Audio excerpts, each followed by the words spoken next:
Don't forget to like and subscribe for more videos. Well, actually what I did was I started off with what I considered leadership building blocks 1, 2, and 3 from my life, from the SEAL teams. When I got to the SEAL teams, my first 3 SEAL platoons, this is the 1990s, there's no war going on, and I looked at these situations and said, okay, these are things that I took from these specific events or these specific scenarios, and I applied those for the rest of my career and for the rest of my life, and I apply them today. And so what I did was I started off by telling these 3 stories about my first platoon, my second platoon, my third platoon. My first platoon, to summarize the story, we were doing a training operation. We get into this tactical situation. Everyone in my platoon is focused on one area. Everyone's looking down their weapons, waiting for a threat to expose itself, which means you got 16 guys looking down their weapons, and I'm waiting for someone to make a call. I was a new guy. I'm waiting for someone above me in the chain of command to say, hey, move here, or hey, move forward, or make some kind of a decision. And as I'm waiting, no one's doing it. So I'm a new guy. I'm scared to say anything, and I know I shouldn't say anything, so I'm just waiting, and no one's giving an order. No one's giving any direction. So I wait longer. And this goes on for probably 30 seconds or a minute, which is a really long time when you're trying to take down a target. And finally I said to myself, all right, I'm gonna see what's going on. So I actually point my weapon at the ceiling and I take a step back and I just look around.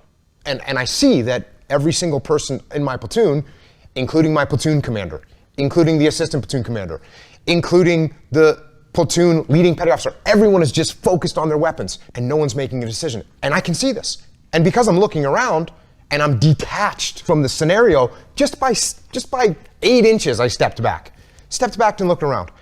I can see what decision needs to be made. And so I summoned up as much courage as I could as a new guy, because new guys don't make decisions. And I said, hold left, clear right, which was a basic command that we had rehearsed and you would practice. And I expected someone to say, shut up, Jocko. But instead they repeated the command. They all said, hold left, clear right, which means we were gonna execute it. And sure enough, the guys on the left held and the guys on the right cleared, and we got done. And instead of someone saying, hey, you need to keep your mouth shut, like one of the more senior guys said, hey, good job up there, way to make a call. So I looked at it and I said, wait a second, how could I have, as a new guy, have made a decision in that situation that was better than what the more senior, more experienced guys were making? And I realized it was because I took a step back and detached from it. So at that moment, I said to myself, okay, from now on, when I get into these tactical scenarios, I'm gonna take a step back and I'm gonna try and look around and I'm gonna try and detach myself from the chaos and the mayhem.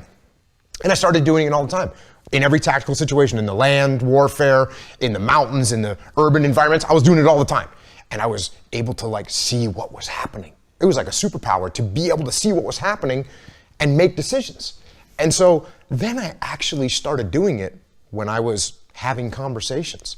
And if you and I were in a disagreement and you started getting emotional, instead of me getting emotional back at you, I would just take a step back and be like, oh, okay, he's really concerned about this. Why is he so concerned?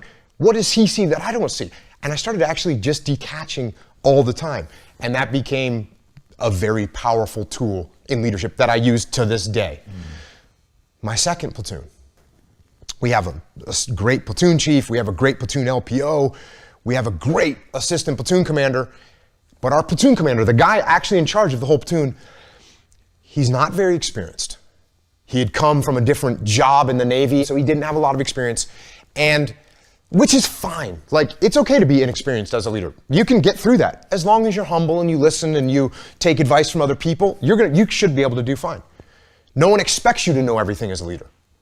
But he didn't do that. He didn't listen. He didn't take advice. He didn't take guidance. Everything was like his way or the highway. And eventually, we in the platoon got kind of fed up with it. And we had a mutiny inside of our platoon. We went to our commanding officer and said, hey, sir, we don't want to work for our platoon commander. He doesn't listen. He's arrogant. And eventually what ended up happening was this guy got fired as our platoon commander. And that left an impact on me, because as I'm watching this going, I'm thinking to myself, why don't we like this guy? Why doesn't anyone want to listen to this guy? Why don't we want to follow this guy? And the reason, because he was arrogant and he didn't listen and he didn't give us any ownership of everything. Everything was about him. And that would have made an impression on me. That would have left a mark, but the mark got left even more clearly because when that guy got fired, the guy that came in and took over for him was like, I hate to use the word legendary, but he was a pretty legendary SEAL, had a ton of experience. He'd come up through the ranks and he had been stationed at every different kind of SEAL team. And he took over as our platoon commander. And I kind of thought to myself, well, he's going to take over because we're a bunch of mutineers and they need to put someone really strong that's going to like whip us back into shape. So I was anticipating that we were going to have this super hardcore guy. And this guy shows up and he's got a nice smile on his face and he's super humble. And I remember one of the first things he said to us was like, I look forward to working with you guys. And I was, that word right there, I'm gonna work with you guys. Not I'm in charge, I'm glad I'm taking over, I'm glad to be your commander. It was nothing like that. He said, hey, I'm looking forward to working with you guys. So all of a sudden it was totally different. And he started putting us in charge of things. Instead of him coming up with a plan, he would say, hey, you guys come up with a plan and let me know how you wanna do it. And all of a sudden we had all this ownership. And that made me reflect on the way the first guy had acted compared to the way this guy had acted. And I realized how important it was to be a humble leader and to listen to other people and to give ownership to other people. So that was the second platoon. And then in the third platoon, the story that I tell is it was a good solid platoon and we had a good platoon commander and we were out in the desert doing some training and some targets popped up. It's just fake, it's not war. But we start engaging the targets like we're supposed to and everyone gets in the prone position and is returning fire. And I did what I had been doing this whole time, which was detach. I kind of took a step back, shot a couple rounds, then kind of pulled back and looked to see what was going on. And I saw the call that needed to be made. And I gave the platoon commander a couple seconds to make a call and he didn't make it. So, I made the call, peel left. And everyone said, okay, peel left. And we peeled left and we left the scenario and we got our distance and then we stopped the training exercise, and we did a little debrief. And during the debrief, the platoon commander, he said to me, well, why did you make that call? And I said, well, I could see what we needed to do, and you hadn't made a call, so I made the call. And he goes, well, I actually didn't want to peel left. I wanted to assault the target. And right there in that split second, I kind of thought to myself, well, like part of my ego flared up and I was kind of thinking I could have said something along the lines of, well, you need to make a call faster. If you're not going to step up and lead, then I'm going to do it. Like I could have said that. But I realized at that moment in time, wait a second, I didn't need to make a call. The problem could have developed more. But for some reason I thought that I needed to be the guy. And I said, no, you know what? You don't need to be the guy. You're a leader. You need to support your leader. And it's not about you. And so that right there also changed my attitude because then, from then on, in my career and in my life, I realized, hey, I don't always need to be the center of attention, which is what our ego wants us to do. Our ego always wants it to be about us.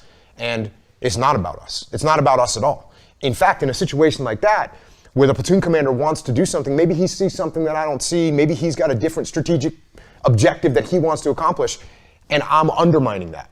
And what does that do to our platoon? Hey, it makes me feel great because I think, oh yeah, I might not be the guy in charge, but I'm out here making the calls. That's your ego. And what you have to do is subordinate your ego and be supportive of the person that's in charge, and you move forward together as a team because that's what it's about. It's not about me, it's about the team. And so when you ask me, how do I start off the book and how did I figure out what order to go in? That's what I started with, these three kind of foundational things. And I built on those things. And obviously the book Extreme Ownership, which you mentioned, that became kind of the core tenet of the way I think. But those seeds were planted in those earlier platoons. And so although I built upon those things, it was those three fundamental lessons that I started with, and so that's what I started the book with.